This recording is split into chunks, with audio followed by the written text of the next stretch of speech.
So in this video, I talk with DevinSuperTramp about how to grow your YouTube channel, what gear you should start out with, and how to overcome discouragement when things aren't happening on your YouTube channel. Coming up. Hey, what's up guys? Sean here with Video Influencers, helping you build your influence, income, and impact with online video. And today, I'm here at NAB with DevinSuperTramp. How's it going? So good, so honored to be here. Man, you have an incredible YouTube channel, over 3 million subscribers. We hit 4 million actually. Oh, way over 3 million. 4 million yesterday, so 750 million views and 4 million subscribers. And if you haven't seen his videos, you probably have seen them going viral all over the place. Crazy stuff, water slides, giant the balloon slingshot, all that kind of stuff. Crazy stuff. You do really adventure, cinematic, all kinds of stuff like that. But break down your story a little bit. Like, how did you go from, when you started to where you are now? So I've been making videos since I was a little teeny baby in diapers and always stuck with it. In high school, I took every photography class I could just to learn as much as I could. I went to college for it at Brigham Young University. I took it for 3 years, and then I found out the power of YouTube and social media. So the last year of college, I dropped out of college, which I wouldn't suggest, but that's what I did. And I started my YouTube channel, and I started putting out content. This is in 2010.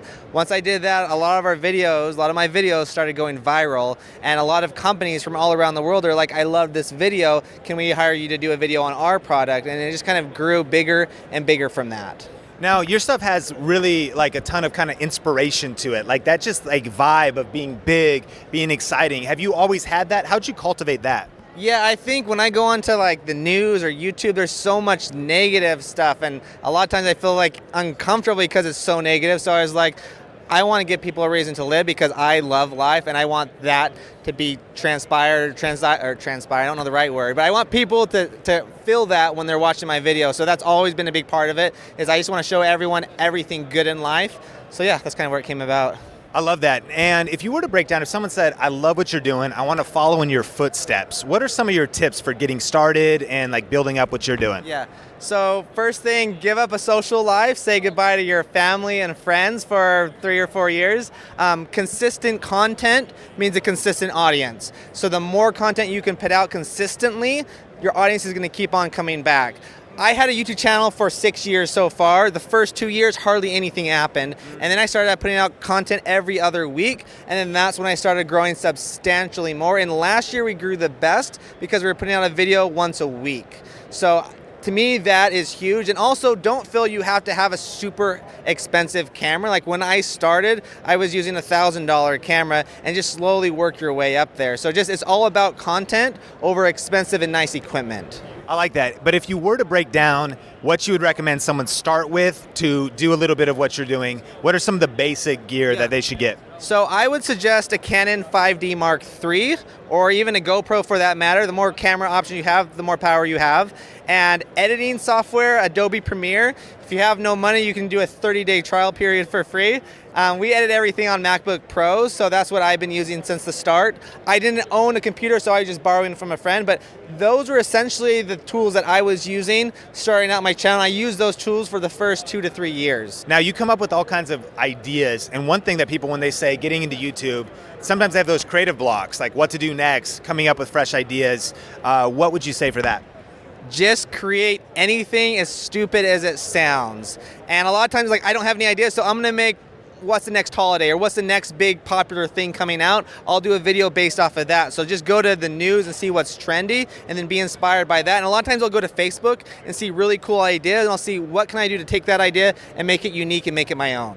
Those are great, great tips. One of the things, you started out, like you said, all these different stages by yourself, but now you sometimes work on stuff that like tons of people are involved and the productions have grown bigger. What has been the progression, and what tips would you give for someone to scale to that next level? Yeah, so the first 3 years I did everything essentially by myself. I'd have my friends come and be a part of those, but year 4 I hired 2 people. Year 5 there's about 6 of us full time now, and I employ all of them, so there's a lot of responsibility, so it kind of stresses me out.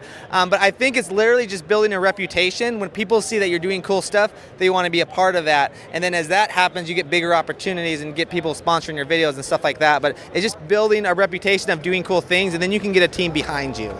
That's great. That's great. Are you ready for the lightning round? Can you do lightning like a human interpretation and a sound effect of what lightning looks like? All right, lightning round. 3, 2, 1. Coffee or tea? Neither. I don't drink either. I never have, actually. Dr. Pepper. Dr. Pepper. Talking or texting? Talking.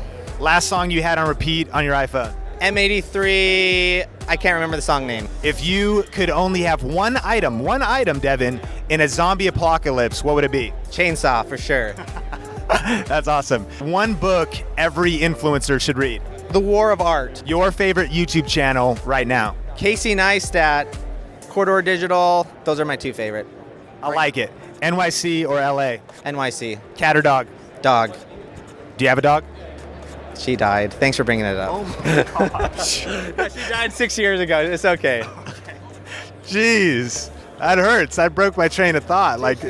Too soon. 6 years. Okay, final word of encouragement for influencers watching.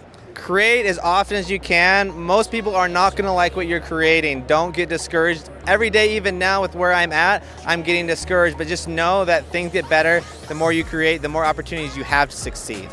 Awesome. And then your stuff, of course, we'll link it all up. All the show notes will be in the description below. But what are the biggest things you're working on right now? What social media platforms are you most active on? YouTube, Instagram, Twitter, Facebook, all at DevinSuperTramp. We do videos every other week. We do tutorial training videos on our behind the scenes channel at Devin Graham on YouTube. So yeah, you can check us out right there.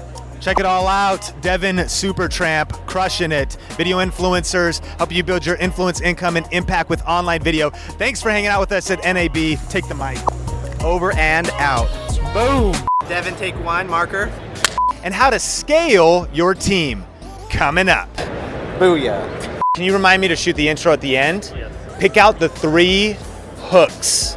And I'll say in this video, I talk with Devin SuperTramp about this, that, and this other thing that sounds really awesome coming up. But we don't know what those are yet. Make sense? I think that was a good intro. Okay. That'll work.